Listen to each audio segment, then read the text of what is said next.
ఏదైతే లెక్కలు తేలలేదు వాటాలు తేలలేదని పదే పదే గుంటనక్క గారు అంటుంటే నాకు అనిపించేది ఏంటంటే ఆయన లెక్కలు వాటాలు తేలలేదేమో అని. ఒకటి. రెండు, 101% గుంటనక్క గుంపుమేశ్రీ ఇద్దరు కలిసి ఉండి కంప్లీట్గా ఈ అంశం నుంచి దృష్టి మరల్చేలాగా చేస్తున్నారు ప్రజల్ని. 25,000 కోట్లది కొట్టేయడానికి 250 కోట్ల వ్యక్తిని చూపించి మొత్తం దృష్టి మరుస్తున్నారు. ఒకటి. రెండు, హరీష్ రావు గారు మొన్న ఫస్ట్ ప్రెస్ మీట్లో ఏం అడిగినారు? ఖచ్చితంగా మొత్తం 2014 నుంచి ఇప్పటి వరకు ఎంక్వైరీ అడిగారు. అంటే జరుగుతున్నది ఏంది ఇక్కడ? కేసీఆర్ గారి ప్రభుత్వం మీద ఎంక్వైరీ అని హరీష్ రావు గారు అడుగుతున్నారు. అన్ఫార్చునేట్లీ ఈ గుంటనక్క గారి యొక్క గోతిలో కేటీఆర్ గారు పడ్డారు. తెల్లారి ప్రెస్ మీట్ పెట్టి ఆయన కూడా అదే అడుగుతున్నాడు. మరి అంటే మీ ప్రభుత్వం మీద మీరే అడగడం ఏందన్నది చాలా వెరైటీగా అనిపించింది.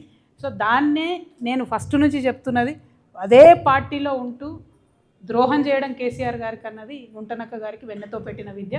ఇప్పుడు కూడా వారు అదే చేస్తున్నారు.